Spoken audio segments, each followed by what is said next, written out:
오늘 보니까 여러분 이 포로로 끌려간 지 지금 이제 몇 년 차입니까? 그렇죠. 바벨론 포로 30년, 70년의 이후에 또다시 성전 건축이 이루어지고 약 60년이 흘러 이제 아닥사스다 왕이 학자 겸 제사장인 에스라를 이렇게 또 예루살렘에 보내게 됩니다.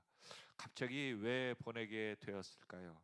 그 조그만 땅에 말입니다. 그 넓은 땅에 관리하던 왕이 그 예루살렘 성전, 예루살렘을 세운 것도 아닙니다. 이스라엘을 세운 것도 아니에요. 예루살렘 성전 그 조그만 곳을 곳에 가서 성전이 잘 지어졌는지 예배가 어떻게 되는지를 살펴보라고 오늘 파송단을 통해 만드는 과정, 또 학자 에스라, 또 제사장인 에스라를 보내게 되는 내용이 나오게 되죠. 어, 우리가 생각해 볼 때 정말 이 일은 하찮은 일일 수도 있습니다. 그리고 학자 에스라가 오늘 부분에 보지만 특별히 좀 무슨 왕에게 특별한 관심이나 또 어떤 이슈가 있었던 일이 있었나라고 생각해 보죠. 보통 왕의 측근이 되고 왕의 신임을 얻는 사람이 어떤 지역으로 갈 경우에는요, 보통 어떤 안 좋은 일이라든지 뭐 반역 또한 왕의 의심을 받거나 그래서 보내지는 경우가 많죠. 우리 역사적으로 볼 때도 왕이 자기에게 정말 필요하고 옆에 있고 필요한 사람들은 측근들은 멀리 보내려고 하지 않습니다. 오히려 그들이 측근인 사람들이 왕의 곁을 떠나려고 하면 왕이 오히려 더 잡죠. 그래서 너 뭐 나한테 서운한 거 있어? 왜 내 곁에 있지 않고 떠나려고 해? 그렇게 얘기할 것입니다. 그런데 오늘 보니까 학자 에스라, 제사장 에스라를 이 예루살렘에 파송할 때는요, 좀 다른 의미인 것 같습니다. 왜냐하면 이곳에 보낼 때 그의 측근의 자문위원이라고 또 이렇게 일을 협력할 수 있는 수많은 사람들에 대한 그 모습과 함께 또 1차 때 4만 명의 큰 인구를 보낸 거에 비해 이제는 요번에 이 2차 때 예루살렘에 돌아갈 때에는 한 1,700명, 뭐 1,750명 뭐 이렇게 얘기를 하는데 적은 수가 출발하여 갑니다. 그렇다면 왕의 입장에서 또한 이렇게 출발하는 사람들의 마음 가운데는 어떠한 마음들이 있었을까요? 어, 이 당시에 이 아닥사스다 왕은 오늘 본문에 우리가 같이 읽은 것을 내용을 보면 참 이 제사법에 대해서 또한 예루살렘에 대한 하나님에 대해서의 그 마음이 좀 특심했던 것 같습니다. 그래서 보내는 그 사람들에게 그냥 물질해서 우리 자손들을 위해서 잘 해줘라라고 그냥 끝난 것이 아니라 16절에 있는 것을 보면 또 내가 바벨론 온도에서 얻을 모든 은금과 및 백성과 제사장들이 예루살렘에 있는 그들의 하나님의 성전을 위하여 기쁘게 드릴 예물을 가져다가 하나님의 신에 대해서 자신이 믿는지 안 믿는지 우리는 그것을 정확히는 알지 못하지만 그 신에 대해서 기쁘게 예물을 드릴 준비를 하라는 거예요. 이것은 굉장히 충격적인 얘기죠. 우리에게 복을 빌어달라는 그런 내용이 아니라 신을 기쁘게 하는 그 모습은 정말 특별한 마음인 것 같습니다.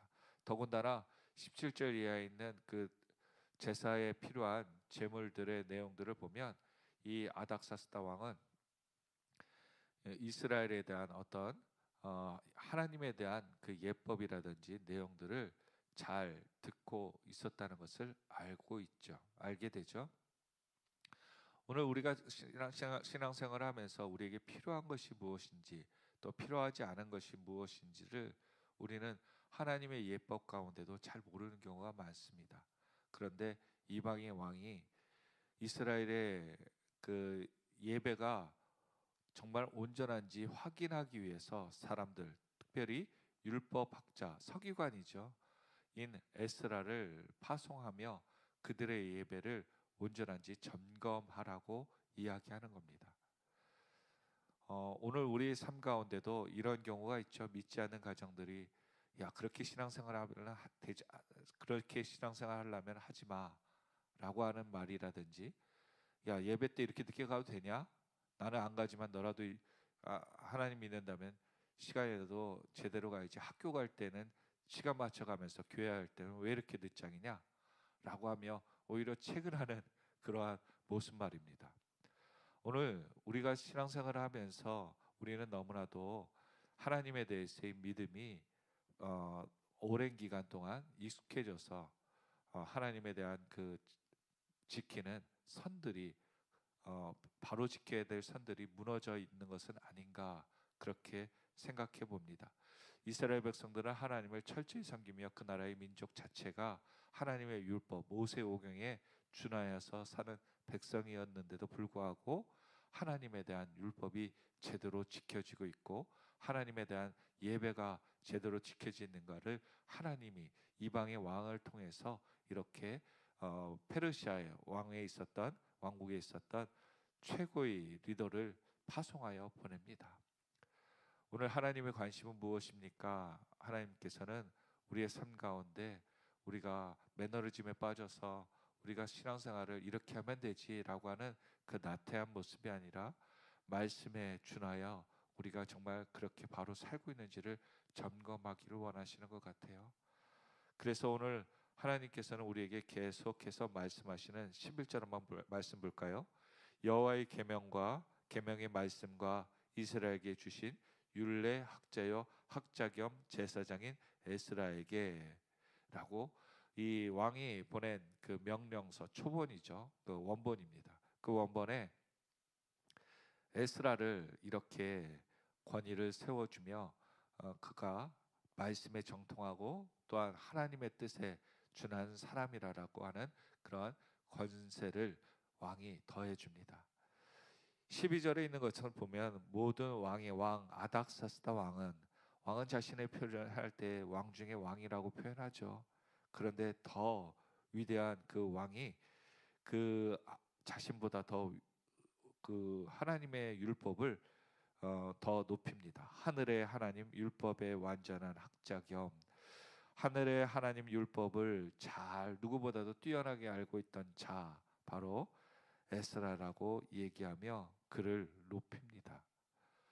여러분 세상에서 우리는 최고의 위치 권세를 원하지만 세상이 더 떠받치는 것은 바로 하늘의 하나님을 섬기는 잘 아는 자라는 거예요. 그런데 우리는 세상에 뛰어나고 하나님에게는 무지한 그러한 백성이 되어가고 있는 것은 아닙니까? 그런데 그 당시 지금 말하면 최고의 강국인 왕이 자신의 왕권보다도 또한 수많은 왕들이 있는 누리는 그러한 최고의 것보다도 하늘의 하나님을 섬기는 그 자가 더 위대하다라고 고백하고 있는 겁니다. 아니 목사님 왜 그냥 이렇게 표현을 쓴 거 아닙니까? 라고 우리는 얘기할 수 있겠죠. 그렇다면 모든 왕의 왕 아닥사스당은 학자 겸 제사장 에스라에게 어, 그에게 파송한다라고 하는 그런 간단한 단어를 쓰면 되는데 그 하늘의 하나님의 율법의 완전한 자라는 그런 학자라는 미사여구를 굳이 기록했을까요? 그것은 바로 에스라만을 높이는 것이 아니라 그 자신의 위에 가운데 하나님의 뜻이 더 있다는 것을 그는 더 중요하다는 것을 강조하고 있다는 것이죠. 우리가 살아가면서 이 삶 가운데 무엇이 중요한지를 이렇게 다시 한번 하나님은 깨닫게 하시는 것 같습니다.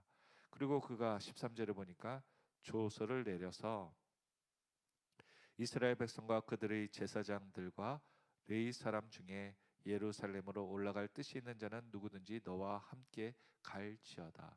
이제 고레스 왕과 같이 이제 예루살렘으로 돌아갈 사람들 자원해서 신청한 받습니다.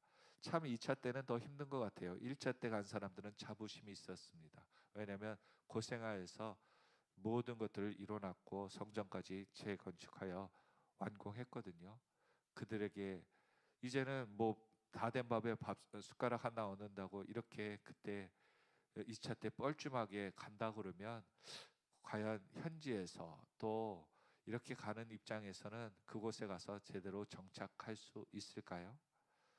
그런데 이렇게 갈 때 아마 조소도 필요한 것 같고요. 또한 이렇게 갈 때 그들의 마음들은 첫 번째 1차 출발할 때와는 다른 그러한 특별한 결단과 마음이 필요했던 것 같습니다. 그래서 어제 보았던 본문에 보니까 9절에 보니까 첫째 달 초하루에 바벨론에서 길을 떠났고 하나님의 선한 도우심을 손의 도우심을 입어 다섯째 달 초하루에 예루살렘에 이르러냐. 즉 4개월에서 5개월 걸리는 장장의 기간, 그 기간 동안 아, 에스라와 그 일행들이 갈 때 하나님의 선한 도우심이 있었다라고 이야기하는 것을 보면 그 가는 일정조차도 그렇게 쉽지 않았다는 거예요. 왜 가야 될까? 또 가서는 우리가 어떻게 되어야 될까? 많은 무리와 또한 갈등이 있었지만 그것도 하나님의 선한 도우심으로 해결하고 해결받으며 왔다는 것입니다. 오늘 저와 여러분의 신앙생활은 무엇입니까? 바로 우리의 계획대로 이루어지는 것이 아니라 우리는 항상 가면서도 이 길이 맞을까? 또 더 다른 좋은 길은 있지 않을까라고 하며 이전에 있었던 자리, 편한 자리를 생각하며 페르시아 또한 애굽을 생각하며 돌아가야겠다라는 그러한 유혹에 빠지는 경우도 많지요. 그러나 오늘 지금까지 지내온 것도 다 하나님의 선한 도우심이 있었는 줄 믿으시길 바랍니다. 그러기에 오늘도 이렇게 믿음으로써 한 발 한 발 믿음으로 나갈 때 하나님은 그것을 복되다고 여기시는 거죠. 오히려 돌아가는 그 모습과 마음을 가졌을 때 그들은 하나님을 믿지 않는 그 마음과 하나님의 계획을 신뢰하지 않기 때문에 교만함이 있다는 것입니다. 여러분 결국은 애굽에서 그 뒤를 돌아서 가려던 사람들은 다 어떻게 되었습니까? 원망과 불평 또한 돌아가자고 외치는 사람들은 광야에서 다 멸족당했습니다. 왜 그랬습니까? 그들의 뜻이 틀렸기 때문이었습니까? 아니요. 하나님을 믿지 않는 교만함이 있었기 때문이죠. 오늘 저와 여러분도 우리가 원망과 불평 또 생활에 대한 만족함이 없이 자꾸 우리를 불평하게 하고 원망하게 하고 또한 이러한 갈등을 일으키는 요소를 자꾸 붙잡는 인생은 믿음이 없는 인생입니다. 기도가 있다고 하면요 다 선하게 보여야 되는데 자꾸 원망과 불평 또한 그것에 대해서 원망이 생기는 그 인생들은 망하는 인생으로 될 수밖에 없습니다. 오늘 에스라가 이렇게 출발할 때 문제가 없었겠습니까? 도착했을 때 문제가 없었겠습니까? 그런데도 하나님은 그 문제에 대해서 다 알고 계신 거예요. 그러나 그가 집중해야 될 것은 무엇입니까? 그러한 일행들의 불평과 원망이 아니라 그가 왕에 내려준 그 뜻, 목적을 그곳에 이르러서 완전하게 어, 준행하는 것이죠. 그래서 10절에 있는 것처럼 에스라가 여호와 율법을 연구하여 준행하며 율례와 규례를 이스라엘에게 가르치기로 결심하였더라라고 얘기하는데요. 원래 원문에 보면 10절 앞에 에스라가 앞에 왜냐하면이라는 단어가 나와 숨겨져 있다고 합니다. 쓰여져 있다고 하죠. 왜냐하면 에스라가 그곳에 가서 하나님의 말씀을 가르치고 또한 연구하고 준행하고 가르치기로 결심한 이유가 무엇입니까? 에스라서 9장과 1절과 2절에 보면 이스라엘 백성들이 성전을 세우고 또한 이방인들과 교류하며 그들의 영성들이 무너져가고 있었다는 거예요.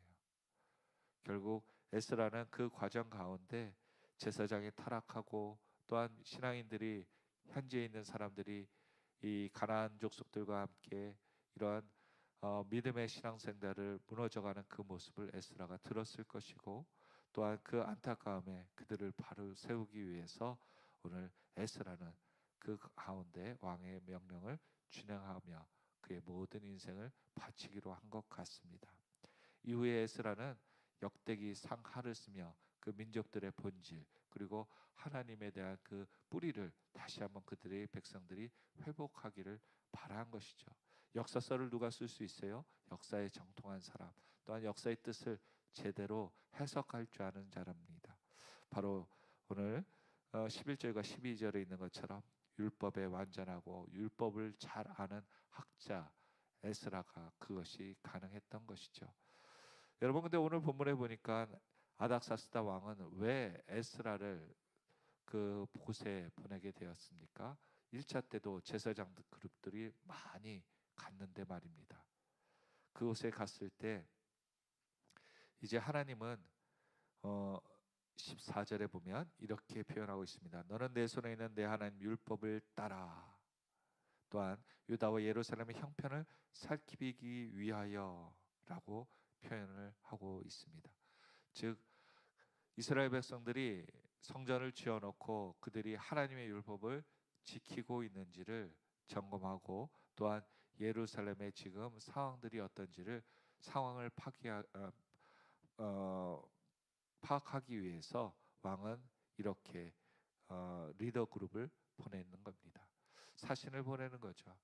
여러분, 이렇게 보내졌을 때 이스라엘 백성들의 삶은 어땠겠습니까? 오늘 저와 여러분에게도 이제 말씀에 뛰어난 자만이 아니라 제사장으로서의 직분을 잘 감당하라고 오늘 에스라를 파송하고 있다는 것입니다. 왕이요, 이제 이들의 백성들이 하나님 앞에 예배를 통해 자신들이 복을 받고 또한 이스라엘 백성들이 온전히 서기 위해서 이렇게 준비를 하는 것이죠. 은금과 또한 많은 예물 가지고 갔고 또한 심지어 20절에 있는 것처럼 필요하면 내가 드리고자 하는 무엇이든지 궁중 창고에 내어다가 드릴지니라 라고 이야기하며 학자 에스라가 제사장 에스라가 하나님의 예배를 회복하도록 권면하고 있다는 사실입니다. 지금 에스라는 포로 70년, 성전 60년, 약 100년이 지난 후에 이곳에 도착합니다. 그렇게 수많은 시간이 지난 후에 에스라에게 필요한 것이 무엇이었겠습니까?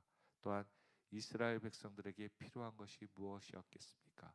에스라는 분명히 자신을 이 오랜 기간 지난 후에 파송한 이후 사명을 깨달았다는 것이고 또한 이때가 바로 이때 자신으로부터 시작하여 예루살렘의 영적인 제사 또한 예배의 회복이 시작된다는 것을 에스라는 깨달았다는 것입니다. 오늘 저와 여러분에게도요, 하나님은 우리를 왜 영적으로 깨어있게 하기 위해서 자꾸 말씀으로 예배로 부르십니까? 바로 우리를 통하여서 예배가 예배다워지고 믿음이 믿음다워지고 또한 하나님 앞에 대한 그 신실한 믿음이 회복되기 위해서 우리를 부르시는 것입니다. 그래서 우리는 자꾸 쓸데없는 것에 우리의 감정을 소모할 필요가 없습니다. 그리고 우리가 하나님 앞에 그것을 통해서 우리가 예배를 포기하거나 하나님 말씀을 듣는 것을 둔하게 한다면 우리는 정말 내가 우상되는 인생을 살고 있는 것을 반증한다는 거죠. 오늘 저와 여러분에게도 세상의 모든 것들이 있을지라도 오늘 에스라가 하나님 앞에 쓰였던 이유가 뭐예요? 하나님께서 그가 하나님 말씀을 정통한 자였기 때문입니다. 우리가 하나님 말씀을 얼마나 지식으로 아는 것이 아니라 그가 삶 가운데 준행하고 있다는 것이죠. 내가 누가 누구의 족보를 많이 하는 게 중요한 게 아니고요. 내가 이것대로 말씀대로 살아가고 있습니까? 요즘 그런 것을 보면 자꾸 제 인생 가운데도 하나님께서 입술에 대해서 생각에 대해서 더 관심 가져 하시는 것 같습니다. 오늘 저와 여러분 하나님이 주시는 것을 통해서 우리의 예배, 기도 또한 믿음의 자리 그것이 더 살아나야지 다른 것들 때문에 우리가 시험에 들어서 믿음을 포기하거나 또한 우리가 예배 자리를 포기하거나 우리의 마음이 너무나도 나태해져서 하나님의 예배에 대해서 우리가 그것을 가볍게 여기지 않는다면 오늘 성전을 지어놓고도 학자 에스라가 왔을 때 이스라엘 형편에 또한 아닥사스다 왕이 무엇은 소리를 들었길래 이렇게 제사장을 급히 뛰어난 자를 파견하여 예루살렘의 예배를 회복하기 위해 애쓰고 있을까요? 오늘 저와 여러분에게도 이렇게 하나님께서 우리의 예배를 회복하기 위해 에스라를 통해서, 또한 이방인의 왕의 그 내용의 모습의 세밀한 그 내용을 통해서 우리의 영적으로 도전하신다는 것을 깨닫고 오늘 믿음으로도 회복하여 나가는 저와 여러분이 다 되시기를 예수 그리스도의 이름으로 축원드립니다. 기도하겠습니다.